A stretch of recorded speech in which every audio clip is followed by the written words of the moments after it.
Bonjour chers téléspectateurs de la radio-télévision communautaire du Sénégal, RTC. Alors aujourd'hui nous sommes bien avec M. Gabriel Sagna, qui est le président de la FENOPAM. Alors très rapidement, M. le Président, où est-ce que nous en sommes au niveau du Sénégal avec les MGF?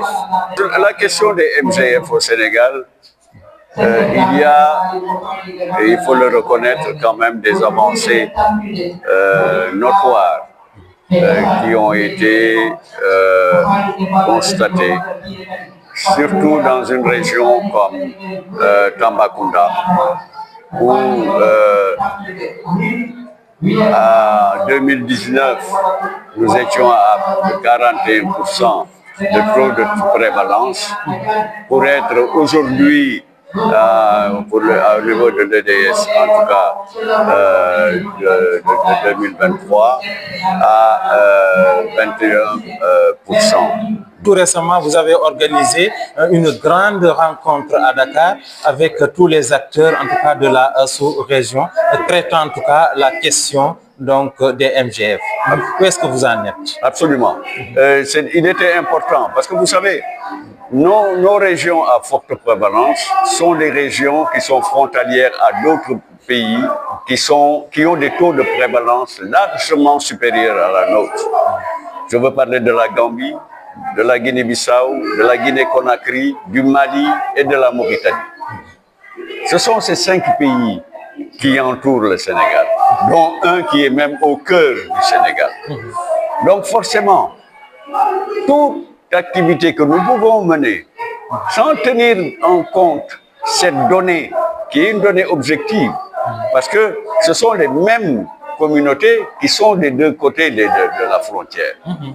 Et effectivement, comme vous le soulignez, nous avons compris qu'il était nécessaire d'avoir une rencontre avec ces pays limitrophes pour essayer de jeter les bases, n'est-ce pas, d'avoir en commun des stratégies pour permettre de mieux contrôler le flux de personnes qui vont de part et d'autre des pays, et parce que, comme je le dis souvent, les communautés s'adaptent à l'environnement.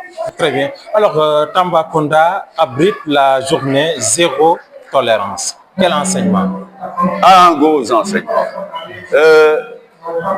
Jusqu'alors, les journées tolérance zéro, nous avions tendance, en tout cas pour ce qui est de la journée nationale, s'arrêter le plus souvent à Dakar, en faire une manifestation. Donc, nous avons aussi pris conscience qu'il était temps que nous sortions des sentiers battus et que nous allions vers ces communautés qui ont le plus besoin des connaissances que nous allons porter.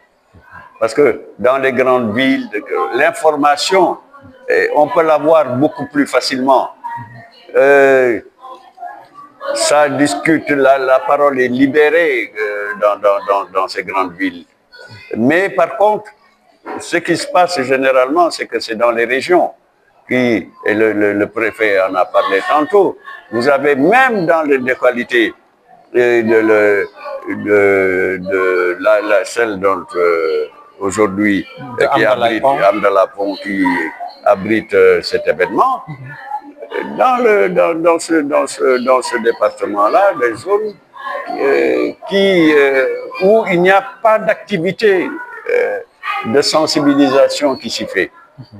Et cela, aujourd'hui, la rencontre de Tambacounda permet de sceller un engagement collectif. Cet engagement collectif, c'est l'engagement que tous prendront pour que dans toute la région, qu'il n'y ait pas une localité qui ne soit pas concernée et où on n'est pas allé pour effectivement faire comprendre aux populations qu'il y avait nécessité à abandonner la pratique. Merci. Je rappelle qu'on avait comme invité M. Gabriel Sagna de la FENOPA.